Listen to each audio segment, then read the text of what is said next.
Good day, grade 11. I hope you are all doing well. Again, welcome to our online class. I am Sir Chest and I will be your subject teacher in personal development.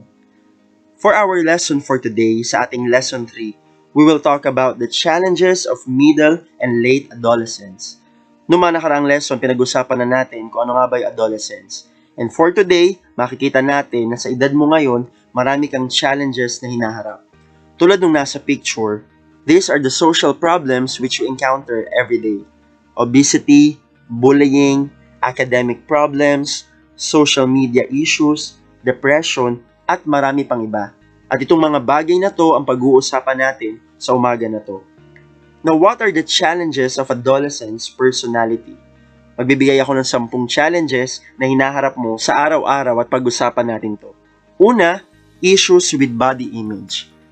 Sa panahon natin ngayon, big deal ang body image. Kasi somehow, ito ang nag-define ng worth ng isang tao, ng isang kabataan. Kasi masyadong mataas ang standard ng mundo natin ngayon. Pero, tandaan mo na hindi body image ang mag-define ng worth mo. But let's talk about body image. During the transition from childhood to adulthood, while their bodies are morphing into new shapes and sizes, teens are struggling to come to terms with their bodies and get comfortable inside their own skins. The cherubic child is gone and they are left looking at a stranger in the mirror. Paano mo nakikita ang sarili mo pag humaharap ka sa salamin? Gusto mo ba yung nakikita mo? Satisfied ka ba sa nakikita mo sa salamin? Alam natin big deal yung itsura, yung physical appearance. Kaya madalas ito yung nagiging sanhi ng frustration at ng insecurity. And under sa issue ng body image ay yung tinatawag natin na eating disorders, including anorexia, bulimia, at marami pang iba. Typically starts just before and during adolescence, and 95% of people with eating disorders are between 12 and 25 years old. Eating disorders can affect a teen's health, mood, relationships, and day-to-day functioning. Eating disorders affect women more than men. So madalas na apektuhan nito ay ang mga kababaihan. But more young men are more prone to something called muscle dysmorphia. Ano yung tinatawag natin na muscle dysmorphia? It is where they become unhealthily obsessed with being bigger and more muscular. Yung masyado na tayong conscious sa pagpapalaki ng katawan, pagpapamuscle. At karaniwan itong nangyayari sa mga kalalakihan at nagiging masama ito kapag sumusobra na at di na nagiging healthy. Now, what are the potential signs of an eating disorder? Tulad na sa picture, ito ang mga ilan sa mga senyales ng eating disorder. Excessive exercise, preoccupation with feeling fat, abnormal electrolyte levels, intense fear of gaining weight, unusually large intake of food, anxiety around or avoidance of eating. So, unang challenge na hinaharap ng mga kabataan ngayon is the issues of body image. Second, an unmet need for community and identity. Many teenagers are struggling to find a place in society, wanting to be recognized by their peers and accepted for what they are. This is one of the most important tasks of their lives at this juncture, and they are faced with a lot of anxiety and insecurity as they work around this. Sa edad mo ngayon, you want your feelings to be validated. You want to be accepted. You want to fit in. Kaya lang ang tendency, ang danger, madalas nagko-compromise tayo. Para matanggap tayo, para lang maging belong tayo, at matanggap tayo ng tao kung sino tayo. When teens get the message that they don't fit in and they don't belong here, it can lead to feelings of isolation, disconnect, and depression. Sa edad mo ngayon, you are longing to be accepted, yung bang maging belong ka. At kapag hindi natin naranasan to, ito yung nagkakos ng mga ganitong ang feelings, yung isolation, disconnect, and depression. Third challenge na hinaharap ng adolescence, time management stress.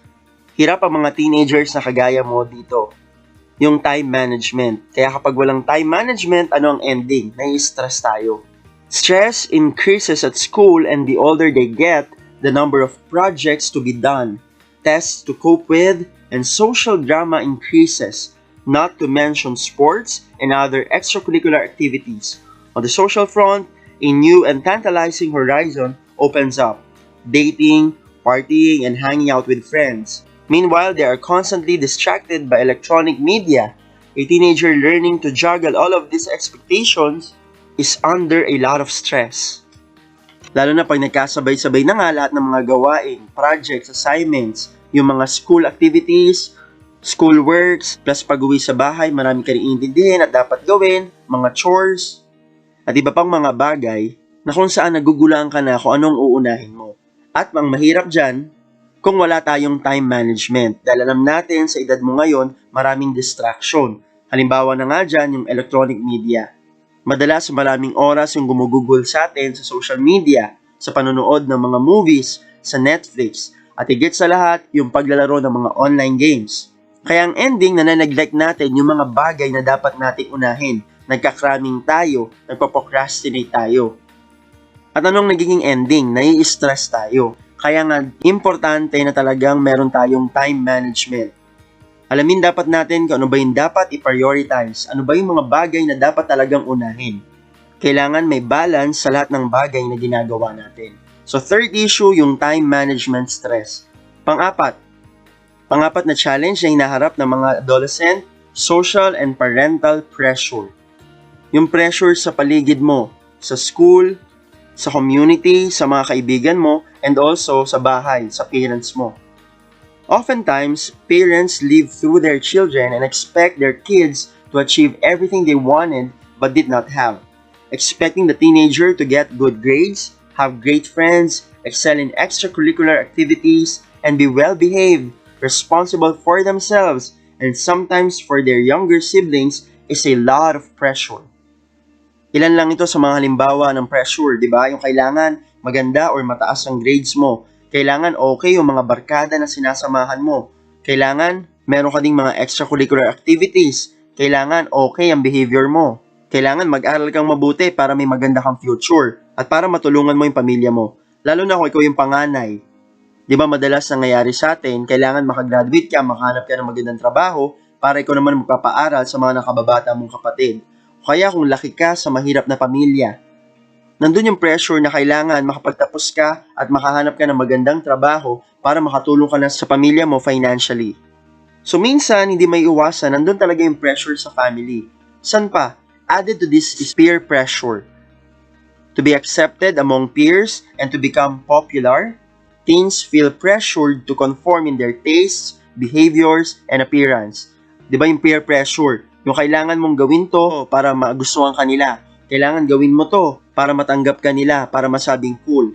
Pero alam mo na mali at hindi talaga ito yung gusto mo. Matindi ang pressure ngayon lalo na sa mga kabataan. Kaya nga we should not go with the flow. We need to make a stand, we should not compromise. Piliin mo yung mga sasamahan mo. Piliin mong maigi kung sino yung circle of friends mo. Piliin mo yung mga tamang kaibigan, yung impluwensyahan ka sa mabuti at hindi sa masama. Sa edad mo ngayon bilang binata at dalaga ka na, alam mo na dapat i-distinguish kung ano yung tama sa mali. Panglimang challenge na hinaharap ng mga kabataan, yung mental and physical health issues. Lalo na sa panahon natin ngayon, yung mental health issues ay talagang napapanahon. What is mental illness? A mental health condition that has a negative effect on the way an individual thinks, feels, and behaves. So nagkakaroon ng negative effect kung paano ka mag-isip, kung ano yung nararamdaman mo, at kung paano ka kumikilos. Under mental and physical health issues ay yung poor nutrition. Ano ito? The eating habits of teens are poor and unmonitored. Their urge towards eating disorders, either starving themselves or being on unhealthy, fatty, high-calorie junk food. So may mali sa eating habits. Either masyado natin ginugutom yung sarili natin o kaya masyado tayong kumakain ng mga unhealthy foods. Kumbaga hindi na balanse. Sa ngayon, feeling natin walang effect yung mga bagay na to kasi feeling natin malakas tayo, bata pa tayo, pero sooner or later habang tumatanda tayo, doon natin makikita yung epekto nito. What else? Lack of sleep. In an effort to do and be it all, the teen sacrifices sleep. They require about 9 hours of sleep, but on average, teens get roughly 7 hours. This means that every day they are running at a deficit. So napakalaga nung magkaroon ng enough sleep. Kaya lang di may iwasan lalo na ng mga kabataan yung pagpupuyat. Maybe paggawa ng assignments, pag-review, pero madalas, paglalaro ng mga online games, panonood ng mga movies, na kung saan di natin namamalaya na apektuhan na pala yung kalusugan natin. Tandaan natin class, importante na magkaroon ng tamang tulog. Ano pa? Depression and anxiety. Hormonal changes added to the chaos and strain of scheduling, prioritizing, achieving, and fulfilling expectations put a teen under considerable emotional pressure. This is reflected in mood swings, aggression, depression, anxiety, and sometimes even a complete breakdown. Ang depression at anxiety ay napapanahon. Ito ay importanteng issue sa dapat ma-address, lalo na sa mga kabataan. Alam niyo ba, little trivia, there are 322 million around the world according sa World Health Organization ang nagkasuffer ng depression, and 264 million people around the world ang nagkasuffer naman ng anxiety. Lalo na sa mga kabataan, marami kayong silent battles na hinaharap. Kaya nga importante na tama yung outlet natin. Tama yung mga taong sinasamahan natin at nakakausap natin. Remember that you are not alone and your feelings are valid. Kailangan mo ng support group. Hindi lahat ng bagay kaya mong mag-isa. Pang-anim na challenge na hinaharap ng mga kabataan, a lack of positive role models and heroes. Ito nangyayari to. Maraming kabataan ang talagang kinakailangan ng magandang modelo. Nagagayahin nila at tutularan nila. Importante ito kasi madalas sa mga kabataan, kung sino yung hinahangaan nakikita natin, ginagawa natin agad kung ano yung mga ginagawa nila. Kaya lang nakakalungkot sa social media, kailangan maging maingat tayo sa mga fina-follow natin, sa mga influencers na hinahangaan natin. Dahil hindi naman ibig sabihin na yun ang fina-follow ng marami, sikat sila, marami silang followers, ibig sabihin yun na yung tama. Kailangan maging maingat tayo. Often the biggest bullies, richest spoiled brats, and the most self-destructive kids are held up as the most enviable and popular. The media glorifies these people, and bad behavior is applauded in movies, sports, and music. Wherever they go, our children are fed on a diet of lousy role models and are imbibing the deprived values of those heroes portrayed in the media. Diba sa panahon natin ngayon, minsan kung sino pa yung mga may bad behavior, yung pa ang pinapalakpakan, hinahangaan. Kapag nagmumura, kapag gumagawa ng mga kalokohan, doon tayo mas sumahanga. Kaya kailangan salain natin, sino ba yung mga role models na fina-follow at ginagaya natin? We have to choose wisely. Pang-pito, drugs and alcohol. At ito talaga ay rampant sa mga teenagers. Dahil madalas sa mga teenagers kapag malungkot, may problema, eto agad automatic ang takbuhan nila. Drugs at alcohol. Both alcohol and marijuana can damage a teenager's developing brain. It is so important to talk to them to find out what is happening in their school and peer group. Discover what they're exposed to and educate your kid about the dangers. Alam natin na may matinding epekto ang drugs and alcohol. At kailangan ngayon pa lang maging clear sa atin yung consequences ng mga bagay nito. Tandaan natin na hindi itong mga bagay na to ang sagot at lunas sa problema. Hindi ito ang pamantayan ng pagiging cool. Huwag tayong ma-pressure sa mga nakikita natin. Tandaan natin na itong mga bagay na to, sisirain lang nito ang buhay natin. At hindi ang mga bagay na to ang tutulong sa'yo. Pangwalo, on-screen violence and unhealthy social media. Sa panahon natin ngayon, sobrang toxic ng social media. Kaya nga dapat maging maingat tayo sa pinakikinggan, pinapanood at binabasa natin. Kasi may impluwensya ka nito kapag hindi ka aware. When used responsibly, Facebook, Instagram, Twitter, and other social platforms can be great ways for teens to connect with the world. Meron naman talagang magandang mga nadudulot ang social media, lalo na kung gagamitin natin to sa mabuti. But when used irresponsibly, they are problematic. Violent video games promote aggression and violence. Going online exposes teens to bad characters, mean people, unhealthy images, porn, violence, and sexual content. We need to use social media wisely, lalo na yung mga video games. Baka akala mo okay, mukhang masaya, mukhang cool, mukhang tama, pero di mo alam, unti-unti, naapektuhan ka na negatively. Salain nating mabuti yung mga pinapanood natin dahil alam mo, ikaw ang unang-unang maapektuhan. Number 9, bullying. Maraming uri ng bullying. Isa na dito yung physical bullying at verbal bullying. But now, bullying happens online too. Tawag nga natin dito yung cyberbullying. Many don't know that bullying can be direct or indirect, which includes gossip and rumor spreading. Many kids don't even know what cyberbullying is or fully understand the potentially damaging effect of their online behaviors. Kaya nga 'di ba, no to cyberbullying, no to bullying. Kung ikaw man ay bully or may kakilala kang nambubully, kailangan matigil na ito. At sabi nga dito, tandaan natin, ang bullying can be direct or indirect. Baka mamaya hindi mo namamalayan, nagiging part ka na ng bullying. Ano yung kabilang dito? Yung gossip and rumor spreading, yung pagkakalat ng chismis at mga hindi totoo. Kaya we need to stop bullying. Walang magandang na idudulot ito. And last, number 10, na challenge na hinaharap ng mga adolescents, risky sexual activity and behavior. Nakakalungkot kasi nagiging normal na yung ma-involve sa mga sexual activity. Maraming kabataan ang involved sa premarital sex.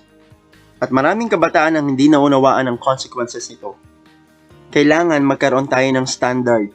Kailangan manindigan at gawin natin kung ano yung tama. Out of 20 million new STD diagnoses each year, more than half of those affected are between the ages of 15 and 24. Nakakaalarma yung ganitong report. At tandaan natin na ang pinakameron at naapektuhan nito ay yung mga kabataan. Kaya class, we must focus on what is right at isipin natin palagi yung mga consequences sa gagawin natin. Now, these are the challenges of middle and late adolescence. I hope and I pray na sa edad mo ngayon, you always choose what is right. Gawin at piliin mo yung tama, samahan mo yung mga tamang tao na talagang makakatulong sa'yo. Focus on your goal, continue to reach and pursue your dreams, and always aim high for your family, for yourself, and for your future. Seek the right people who will help you sa mga challenges na hinaharap mo bilang teenagers. I hope meron tayong natutunan sa umaga na to. God bless grade 11. Have a great day.